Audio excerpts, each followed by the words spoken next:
Hi friends, welcome to my channel Vashi Sharath Kannada vlog. ನಾನಿವತ್ತು ಹಸಿ ಕಡಲೆಕಾಳು ಮತ್ತು ಹೂಕೋಸು ಹಾಕ್ಬಿಟ್ಟು ಮಸಾಲ ಗೊಜ್ಜು ಹೇಗೆ ಮಾಡೋದು ಅಂತ ನಿಮ್ಮೆಲ್ಲರಿಗೂ ತಿಳಿಸ್ಕೊಡ್ತಾ ಇದ್ದೀನಿ. ಇದು ದೋಸೆಗೆ, ಚಪಾತಿಗೆ, ಪೂರಿಗೆ, ಇಡ್ಲಿಗೆ ಎಲ್ಲದಕ್ಕೂ ಒಳ್ಳೆ ಕಾಂಬಿನೇಷನ್ ಅಂತ ಹೇಳ್ಬೋದು. ಟೇಸ್ಟಿಯಾಗಿ, ಖಾರವಾಗಿ, ಸೂಪರಾಗಿತ್ತು ಅಂತ ಹೇಳ್ಬೋದು. ಹೊಸದಾಗಿ ನನ್ನ ಚಾನಲ್ ನೋಡ್ತಾ ಇರೋರು ಪ್ಲೀಸ್ ನನ್ನ ಚಾನಲ್ನ ಸಬ್ಸ್ಕ್ರೈಬ್ ಮಾಡಿ ವಿಡಿಯೋ ಕೊನೆ ತನಕ ನೋಡಿ. ಇದನ್ನು ಹೇಗೆ ಮಾಡೋದಪ್ಪ ಅಂದರೆ, ಒಂದು ಚಿಕ್ಕದು ಜಾರ್ ತೊಗೊಂಡಿದ್ದೀನಿ. ಅದಕ್ಕೆ ಸ್ವಲ್ಪ ಕಾಯಿ ಹಾಕ್ಕೊಂಡಿದ್ದೀನಿ, ಅಂದರೆ ಒಂದು ಹಿಡಿಯಾಗಷ್ಟು ಕಾಯಿ, ಒಂದೆರಡು ಗೆಡ್ಡೆ ಬೆಳ್ಳುಳ್ಳಿ, ಸ್ವಲ್ಪ ಶುಂಠಿ ಹಾಕ್ತಿದ್ದೀನಿ. ಶುಂಠಿ ಸ್ವಲ್ಪ ಕಮ್ಮಿ ಹಾಕ್ಕೋಬೇಕು. ಒಂದು ದಪ್ಪದು ಈರುಳ್ಳಿ ತೊಗೊಂಡಿದ್ದೀನಿ. ಸ್ವಲ್ಪ ಕೊತ್ತಂಬರಿ ಸೊಪ್ಪು ಹಾಕ್ಕೋಬೇಕು. ಒಂದು 10 ಹಸಿಮೆಣ್ಸಿನ್ಕಾಯಿ ಹಾಕ್ತಾಯಿದ್ದೀನಿ. ಖಾರ ಬೇಕು ಅಂದರೆ ಜಾಸ್ತಿ ಹಾಕ್ಕೋಬೋದು. ನಾನು 10 ಹಸಿಮೆಣ್ಸಿನ್ಕಾಯಿ ಹಾಕ್ತಾಯಿದ್ದೀನಿ. ಒಂದು 10 ಗೋಡಂಬಿ, ಒಂದು 4 ಚಕ್ಕೆ, ಒಂದು 4 ಲವಂಗ ಹಾಕ್ತಾಯಿದ್ದೀನಿ. ಸ್ವಲ್ಪ ಹಾಕ್ತಾಯಿದ್ದೀನಿ. ಸ್ವಲ್ಪ ಪುದೀನ ಹಾಕೋಬೇಕು. ಪುದೀನ ಬಂದು ಆಪ್ಷನ್ ಆಗಿರುತ್ತೆ. ಸ್ವಲ್ಪ ನೀರು ಹಾಕ್ಕೊಂಡು ನೀಟಾಗಿ ಚೆನ್ನಾಗಿ ರುಬ್ಕೊಂಡು ಇಟ್ಕೋಬೇಕು. ಮತ್ತು ಗ್ಯಾಸ್ ಆನ್ ಮಾಡಿಕೊಂಡು ಒಂದು ಕುಕ್ಕರ್ ಇಟ್ಕೊಂಡಿದ್ದೀನಿ. ಕುಕ್ಕರ್ ಕಾದ್ಮೇಲೆ ಒಂದು 5ರಿಂದ 6 ಸ್ಪೂನ್ ಎಣ್ಣೆ ಹಾಕ್ಕೋಬೇಕು. ಎಣ್ಣೆ ಕಾದ್ಮೇಲೆ ಒಂದು ಅರ್ಧ ಗೆಡ್ಡೆ ಈರುಳ್ಳಿ ಹಾಕ್ಕೋಬೇಕು.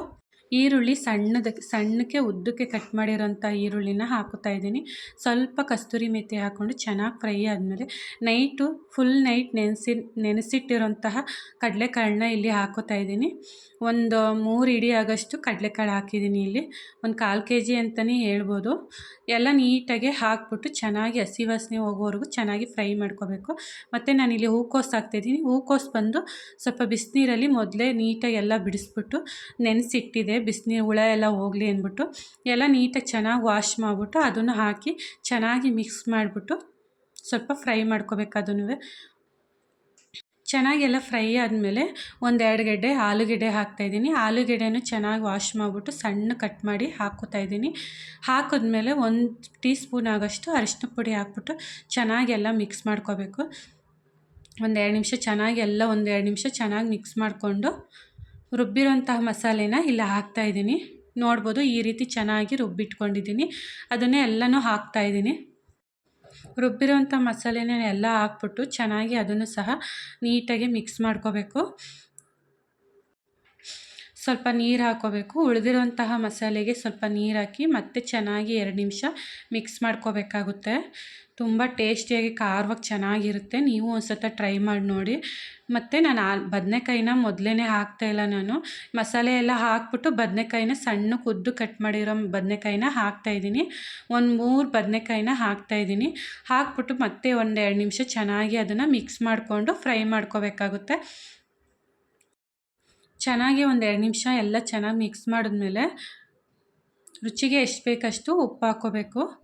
ಇದನ್ನು ಬಂದು ಸಾಂಬಾರು ಥರನೂ ಮಾಡ್ಕೋಬೋದು, ಗೊಜ್ಜು ಥರನೂ ಮಾಡ್ಕೋಬೋದು. ನಾನಿಲ್ಲಿ ದೋಸೆಗೆ ಮಾಡಿದ್ದೆ. ತುಂಬ ಕಾಂಬಿನೇಷನ್ ಬಂದು ತುಂಬ ಚೆನ್ನಾಗಿತ್ತು. ನೋಡಿ, ರುಚಿಗೆ ಎಷ್ಟು ಬೇಕಷ್ಟು ಉಪ್ಪು ಹಾಕ್ಬಿಟ್ಟು ಚೆನ್ನಾಗಿ ಮಿಕ್ಸ್ ಮಾಡಿತ್ತು. ಇದು ಬಂದು 1-2 ವಿಸಿಲ್ ಬೇಯಿಸ್ಕೋಬೇಕಾಗುತ್ತೆ. 1-2 ವಿಸಿಲ್ ಬೇಯಿಸಿದ್ರೆ ಸಾಕು. ಇದು ಚೆನ್ನಾಗಿ ಹದವಾಗಿ ಬೆಂದಿರುತ್ತೆ. ನೋಡಿ, ಸ್ವಲ್ಪ ಗೊಜ್ಜು ಗಟ್ಟಿ ಆಯಿತು ಅಂದ್ಬಿಟ್ಟು ನಾನು ಮತ್ತೆ ನೀರು ಹಾಕ್ಕೋತಾಯಿದ್ದೀನಿ. ಮೊದಲೇ ಗಟ್ಟಿ ಮಾಡಿಕೊಂಡ್ರೆ ಫುಲ್ಲು ಗಟ್ಟಿ ಆಗಿಬಿಡುತ್ತೆ ಗೊಜ್ಜು ಬಂದ್ಬಿಟ್ಟು. ಅದಕ್ಕೆ ನಾನು ಏನು ಮಾಡ್ತೀನಿ, ಸ್ವಲ್ಪ ನೀರು ಹಾಕ್ಕೊಂಡು ಮತ್ತೆ ಅದನ್ನು ಮಿಕ್ಸ್ ಮಾಡಿಬಿಟ್ಟು 1-2 ವಿಸಿಲ್ ಕೂಗಿಸ್ತಾಯಿದ್ದೀನಿ ನಾನು. ನೋಡಿ, ಚೆನ್ನಾಗಿ 1-2 ವಿಸಿಲ್ ಆಗಿದೆ. ನೋಡಿ, ಈ ರೀತಿ ಚೆನ್ನಾಗಿ ಬಂದಿದೆ. ಚೆನ್ನಾಗಿ ಎಲ್ಲ ಕಡಲೆಕಾಳು ಮತ್ತು ಆಲೂಗೆಡ್ಡೆ, ಹೂಕೋಸು, ಬದನೆಕಾಯಿ ಎಲ್ಲ ಸಖತ್ತಾಗಿ ಚೆನ್ನಾಗಿ ಬೆಂದಿತ್ತು. ಟೇಸ್ಟ್ ಕೂಡ ಹಾಗೇ ಇತ್ತು. ನೀವು ಒಂದು ಸಲ ಟ್ರೈ ಮಾಡಿ ನೋಡಿ. ಈ ವಿಡಿಯೋ ಇಷ್ಟ ಆಗುತ್ತೆ ಅಂತ ಭಾವಿಸ್ತೀನಿ.